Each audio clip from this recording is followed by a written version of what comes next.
The Redskins, the Washington Football Club. Yeah, everybody just refers to him as the Washington team. Yeah, the Washington football team. Washington team, NFL's Washington team. They will not say it. They're like, nope. Even though technically they're in Maryland now. Yeah, they've always been in Maryland. But they're trying to move back. Landover? They're trying to move to D.C. Is it called Landover, Yeah, Landover. The city of D.C. said, we will not accept you without a name change. FedEx, who paid $250 million, half of Patrick Mahomes' contract. Let's start thinking of things that way. Let's start thinking of things in those terms. $250 million FedEx paid to name the stadium FedEx Field. So that is really awkward that the company that you play under their banner asks you to change their name. Nike has removed their apparel. That was the one that shocked me. Well, that's the one that really makes it move here. Yeah, because just the fact that it wasn't an announcement, it wasn't anything. It was an overnight thing where they're like, boom, scrubbed it from the. They just deplatformed him. It was like that. It was almost like you wake up and a statue has fallen to the ground. I was gonna say it's the equivalent of just getting banned on Twitter or Facebook, just like that. It's just gone, suspended.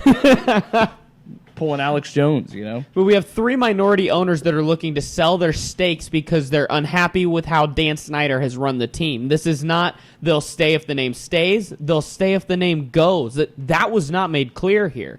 Yeah. But it doesn't sound like this is all about the name. Right? Yeah. Seems like it's more. This is an excuse. This is where we bail on Dan. This is what these guys are saying. This is the inciting incident to be like, okay, everybody hates him again? We're gone. We can just scoot on out here. Which, by the way, Redskins is not trademarked.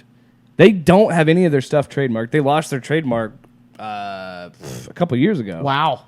So I didn't know that. Why were they? It's still baffling to me they were still doing this because, the NFL dropped their trademark to try and incentivize them to change it. And Dan Snyder's like, no, I'm going to keep it. I'm like, how does that work then? You don't. I could sell a Redskins shirt and not get in trouble. You would think that businessmen of this stature understand the value of certain things. Like Stan Kroenke has tweaked the Rams uniforms like 3 times in the past 10 years, and I bet their jersey sales jumped every year. Leave a link of my thoughts on that down below. Yeah, it's really interesting that he drug his feet so much to the point where now owners might sell. And I heard, here comes Bezos again, interested in an NFL team. He has a Washington area facility. NFL do not allow it. Did you not see what happened? He won't buy it unless he gets 51%. Look what happened to the USFL when they brought in an outsider billionaire tycoon, i.e. Donald J. Trump, and he tanked your league. Bezos will tank your league. I don't trust him. Bezos is successful. Actually, Bezos is a better businessman. You might be onto something. Isn't that what Ballmer did in L.A. and they're doing just fine? They're at a higher level than they were. He hasn't climbed the mountain. They're moving. They're leaving Staples Center. They're climbing the mountain. Yeah, yeah. They're about to win a championship in the next few years. Hopefully in their own facility. Yeah, you want to win it not in the Lakers, not in the house that Kobe built. Right. You know. But we have, besides that, Jim Brown said he wants to change the name, and if the GOAT wants to do it, I mean, can we still call him the GOAT? I don't. Oh yeah. Yeah. The way, this is what I'll never understand when people say that the name isn't offensive. When they think of this name, I go, it would be the equivalent of him saying the Washington Blackskins. That sounds pretty racist, doesn't it? It would be the Washington N-word. If we're gonna go to that, that's what the real logical next step would be, yeah. And that's kind of the point here that I was going to make with, I heard Gottlieb say, God, an idiot. I hate Doug Gottlieb. He said when the Redskins and the Braves were named, it was at the time out of respect and, awareness and heritage. And I just wanted to call in and be like, there was a time where we wealthy white people making those decisions thought that the N-word was the respectful way to declare the difference between the whites and the others. And it's just not okay anymore. And so my dad's high school changed from the Redskins to the Red Hawks, like, got to be 10, 15 years ago. This is how behind they are. It's not that hard. Just find a tribe that is related to that area and talk to them and get it done. Okay. Look at Florida State. I think Florida State has done a lot for the Seminole tribe, and it made that not be offensive, and I think it's a respectable mascot. Here's the problem with doing that, though. There is almost virtually no east of the Appalachian Indian tribes that still live there because of the Trail of Tears, all of the reservations. The initial first wave of pushing the natives back, we pushed them to the Oklahoma, Nebraska areas from the woodlands of the east. And so while in Florida they were able to do that with the Seminoles, the people of the Potomac was a guy, but the Iroquois, those great nations of the East, that they were just gone. Yeah. Even the Sioux were still kind of where their heritage is, where they were raised, and so that worked with North Dakota for a while until they cut that. But the problem is it would be hard to find a local tribe that is there and that you can say, yeah, we'll put money back into them. Right, and you'll here have is the Washington. I'm just going to keep saying the Cherokees, but the Washington Cherokees facility for the Boys and Girls Club and all this stuff for their reservation that they're just not going to get because they're not there. They're not on the East Coast. Yeah. We pushed them all out. So you can do that. Northeast Coast. You can do that with the Chiefs, which maybe put a pin in that for later. Well, because we in the group text we were talking about this, and you're saying you were putting that forward. So if we're going to get rid of Redskins and the Cleveland Indians, do we keep going down the line? Do we get rid of the Chiefs? Do we get rid of the Braves?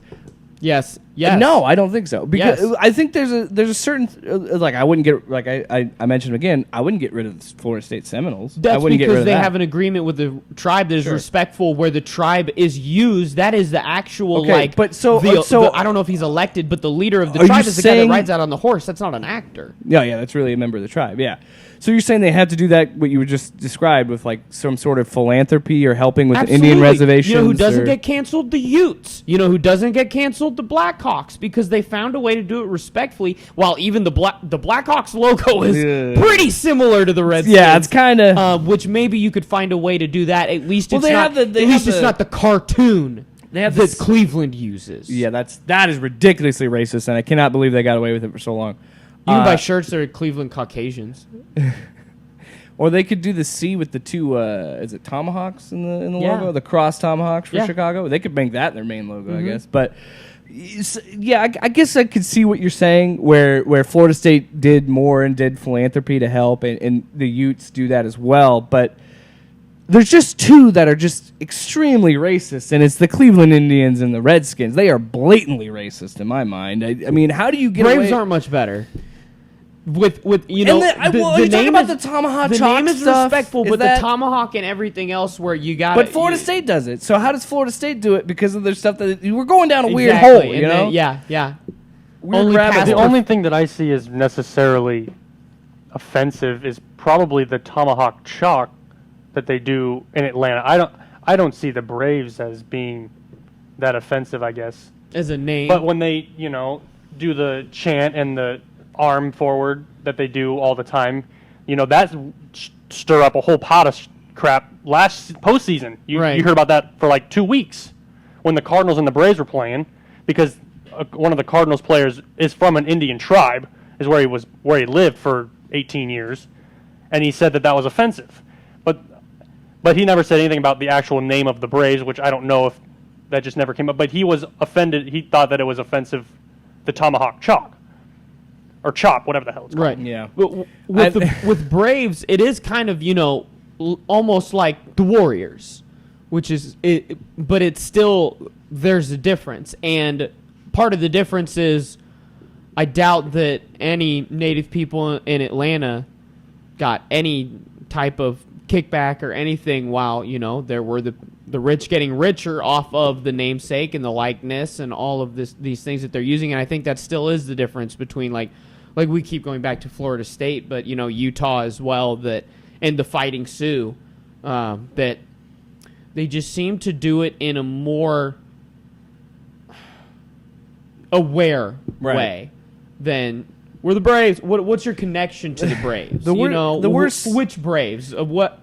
So the worst part about this is we're three white guys trying to figure this out, and so we can't say what is or what isn't offensive. Well, my grandpa's full blood Native American. I did not know that. Yeah, 100%. We'll give it for the listeners now. My last name, Rubidou, it's French, but where it comes from our family is there's a lot of native people with that heritage in the Kansas City, Nebraska, northeast Kansas area where my dad grew up, because my real grandpa died when my dad was a month old, and my grandma remarried native, and my dad grew up on a reservation, and we go to the powwow and the rodeo and go to the tribal casino, but I've never thought of myself as a member or anything like that, while I do have cousins that went to college for free. Because of their heritage. Yeah, I do have some 50% blood cousins from my grandparents' marriage. And so the joke that I've always said, before we're really being woke and BLM and changing everything this year, and using this as an excuse to just tear down all of the questions that we've had about names like this, I always used to say, my grandpa is full-blooded Indian, and he hates the Redskins, but it's because he's a Cowboys fan. Doesn't care about the name at all. Never did. Never said one word about it. And it is a lot of white journalists trying to be woke. Well, yeah, which is unfortunate, because in the polls that you'll see, it's at the most it's 40% of an all Native American poll of how they feel about the Redskins name that are offended by it. Yeah. And so we are speaking to in somewhat a minority here, but that still doesn't make it okay to call it that. Right.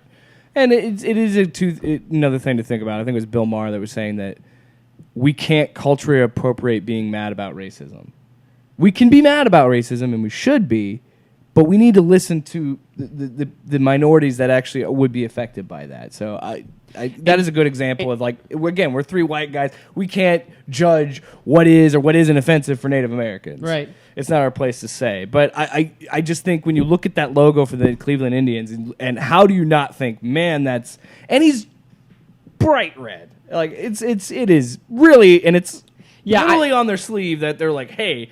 And then they finally, when somebody said, hey, that's kind of offensive, well, we put the C on the cap, so it's okay. We put a C there. We don't got to worry about it. But you still have the thing on your pack. The Chiefs kind of got ahead of this by having a wolf as their live mascot instead of a Native American. Yeah, or any type of that. They have a guy in a big goofy wolf suit that goes around dressed like Andy Reid or wearing a jersey like a mascot. Yeah. And so that's what they do in stadium, and I think that was kind of because they know this might be happening down the road. Mm-hmm. So that's at least one thing. But who's not going to be really thinking about the things that we've talked about is this investigative committee. Oh my god! That Dan Snyder has put together. This is the dumbest thing. Team name. Oh my god! When I saw that Bleacher Report update, I go, investigation, a committee for what?